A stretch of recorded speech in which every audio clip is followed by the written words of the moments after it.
Hi there, this is Chingitan, also known as Mr. Ching Positive. Question, bakit mas madali pa mag-ipon ng bilbil kesa pera?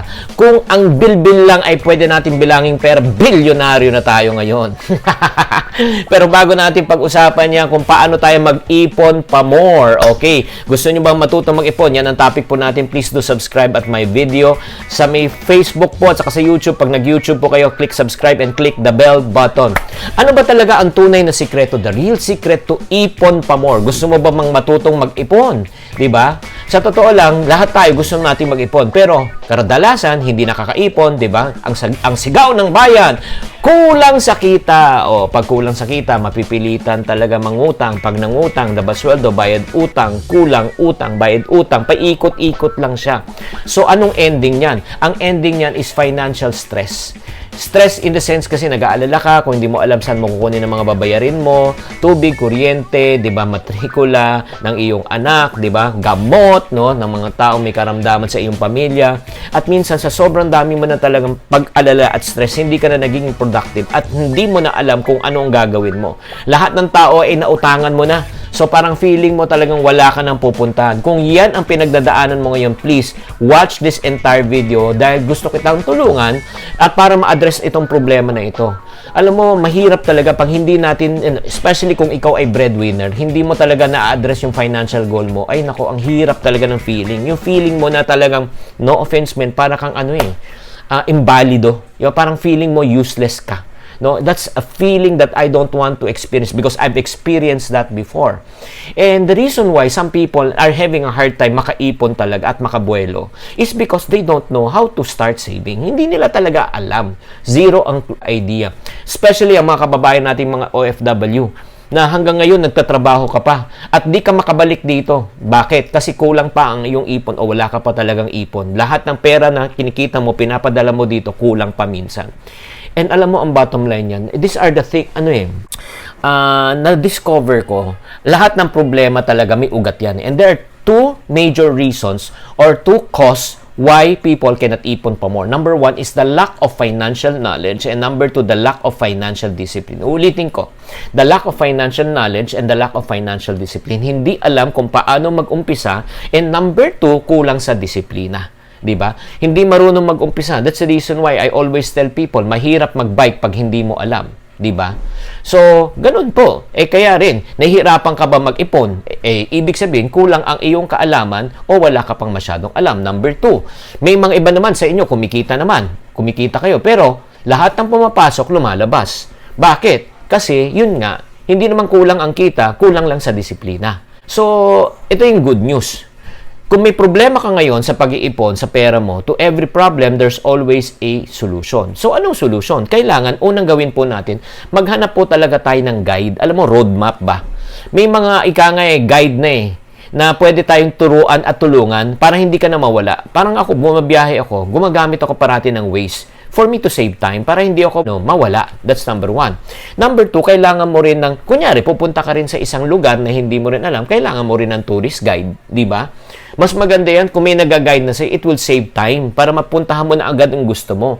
So in other words, ganun din po sa pera. Kailangan po natin ng financial mentor na may experience to teach us and guide us. Ano bang issue talaga natin ngayon? Ang issue natin is hindi ka nakakaipon. So you should also learn how to start saving money.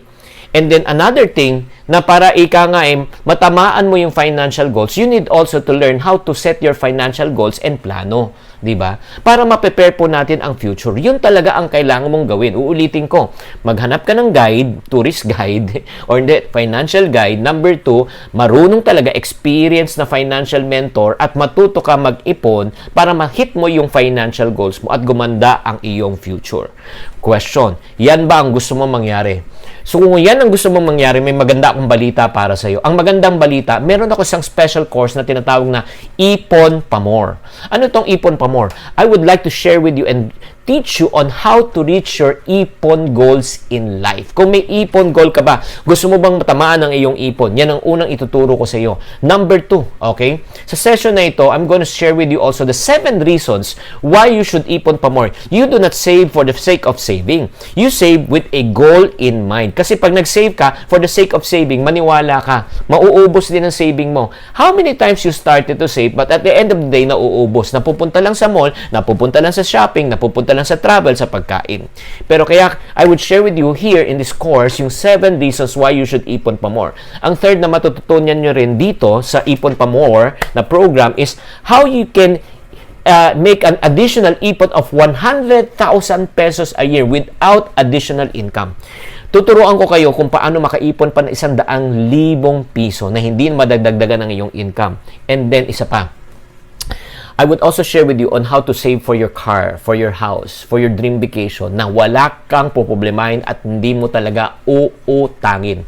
Oo. So, yan ang isa-share ko po sa inyo, how to set your ipon goals. So, and last but not the least, I would also share with you and challenge you to join us in our Ipon Challenge. May Ipon Challenge tayo on the last part. Ano ba tong mga benepisyo pag ikaw ay nag-attend ng Ipon Pa More, no, program?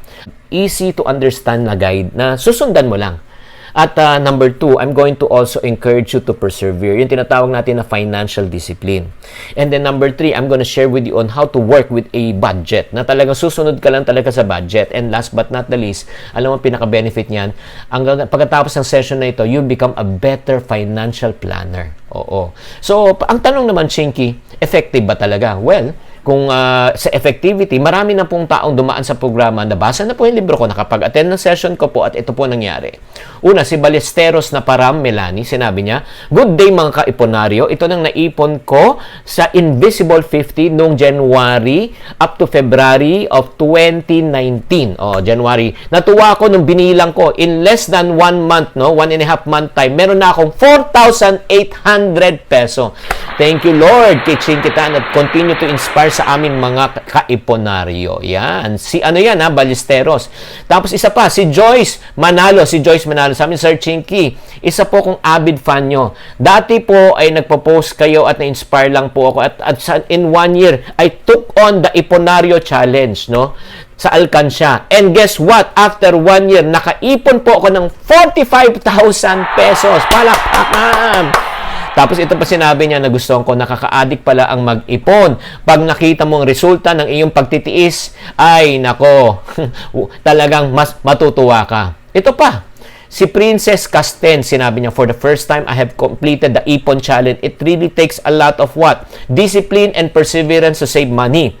Applying delayed gratification is cool because when I was able to save and became wiser in handling my finances." OFW po ako. Okay. Thank you very much, Chinky, for inspiring Filipinos at maging iponaryo para umasenso. Grabe, no? Makikita mo talaga, no? Taiwan NT pa yata yan, eh. Next, si Jessie Camite, sinabi niya, una sa lahat, nagpapasalamat ako, Mr. Chinkitan. 1 taon ko na pinag-iipunan at sinisikap na mabuo ang 1 taon na ito. At in 1 year, guess what? Grabe to. Nakaipon ako ng 152,500 pesos. Sa katas ito ng online business ko. Congratulations! Grabe naman. Ito pa, isa pa, itong last. Si Jose Custodio, sinabi niya, "Ako po at yung wife ko ay nag-decide na mag-ipon ng challenge for our honeymoon. Pero the Lord's plan is different. Nabuntis agad yung asawa ko after 1 month. So, naging mas porsigito pa kami. Yung honeymoon na ipon challenge po namin napunta na sa baby challenge." Sa for baby. So, na-motivate sila. After 8 months, ito po naipon nila. Grabe, tignan nyo to. Nakaipon po siya ng 50,750 pesos. Gagamitin nila sa nalalapit na ng panganganak sa misis. Ngayon, meron na silang tinatawag na peace of mind. Congratulations! So, nagets nyo? So, what am I trying to say? These are common people na talagang hindi rin alam kung paano mag-ipon, walang ipon dati, living in financial stress, but right now, they're living in financial peace dahil natuto sila mag-ipon. So, ano ba talaga ang sikreto para makaipon ka pa more? Ito na, di ba? Ito na yung kasagutan. Pero ito, kung may kasagutan, pero pag wala tayong ginawang action, ito po mangyayari if you don't do anything after watching this video. Number one, pareho pa rin ang problema mo. Kung ano problema mo last year, yun pa rin problema mo this year. Kung ano problema mo this year, na wala kang ipon, lubog ka sa utang, yun pa rin problema mo next year. Diba? Hindi lang yan. Pag wala ka pang ipon, babalik ka na naman sa cycle, sa kulang, utang, bayad utang, kulang, bayad utang. Ang question ko, gusto mo na bang makalabas? O gusto mo na talagang lumaban at ayaw mo na sa ganitong sitwasyon? Kung ayaw mo na, let me encourage you, join me in this program called Ipon Pa More. This is an online course. Online to, video by demand. Anytime, anywhere, any place. Kahit nasa team abroad ka, nasa team probinsya ka, pwede mo siyang panoorin. That's a good news. And then, not only that, sa Ipon Pa More, 1 year po, na pwede nyo panoorin to paulit-ulit hanggang ma-master nyo po siya.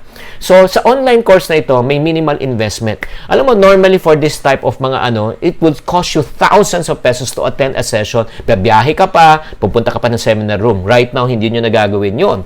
And then, we made it very, very affordable. Alam mo, itong course na ito is only 799 pesos. 799 for you to learn at the comfort of your home, cellphone, tablet, and computer. Oh, pero but wait, meron pa ito isang good news. Ano isa pang good news? Meron po rin ako mga tools na gusto ko i-share po sa inyo. Number one tool I want you to do is magkaroon ka ng tinatawag na Ipon Can para ika nga lahat ng mga application po natin matututo, ma-apply po natin dito. This is what we call as a 60,000 Ipon Challenge. Oo, pag na-shadean mo, yun nga, gagawin po natin dito yung first na challenge natin, Invisible 20. Lahat ng 20 pesos na sinusukli sa'yo, ilalagay mo dito, tapos shadean mo. Pag nabuo mo yan, let's go to 50, let's go to 100, hanggang mabuo mo to. Pag nabuo mo to, 60,000. And not only that, I will also share with you my best-selling book, yung Diary of a Pulube, na ika nga para maiwasan mo paano pa ika nga magkamali sa mga iyong financial decision. And then, syempre, itong book ng Ipon Pa More. O, Ipon Pa More. Itong My Ipon Diary. And not only that, meron pa ako isang book na ibibigay rin po sa inyo, itong Carry Mo Yan. Carry Mo Yan. Ito po itong How to Become Financially Free and Debt-Free. Itong package na ito, if you're going to buy this online, ito, nakakit na po ng ganito, this will cost you at least 550 pesos. 550 pesos. O, kasama na po yung shipping fee. Pero ito yung good news. Once you enroll at this program called Ipon Pa More, okay? If you want to have this, instead of paying an additional 550 pesos, all you need to do is just pay for the shipping fee or the handling fee. Shipping or handling fee for how much? 100 pesos. So, 100 pesos, ibibigay ko na po ito sa inyo. Okay? Idadagdag ko na po itong Ipon Can, itong 3 libro na ito. Ang question lang naman is, paano naman yung sa Team Abroad? Sa Team Abroad naman. Sa Team Abroad, good news. Meron kaming digital version. Makukuha nyo rin to yung 3 ebook na ito. And then we will also send you the downloadable. The downloadable, pwede nyo nang i-print anytime, anywhere, any place. Ilagay nyo lang sa libro, ilagay nyo lang sa notebook. Pwede na kayong mag-umpisa. So in other words, if you want to be part of this program, okay, called Ipon Pa More, may course ka na, tapos meron ka pang Ipon Kit, okay, and kasama na ka sa Ipon Challenge. So, all you need to do is just type Ipon Pa More. Ipon Pa More right now in your comment box. Please type the word called Ipon Pa More. And once you type the word called Ipon Pa More, okay, ang mangyayari niyan, papadalan ka namin ng link so that you can register. Please, okay, if you want really to become financially free, you want to Ipon Pa More this year, this is the solution to your problem. Okay, register right now and I will see you on the other side. Ipon Pa More!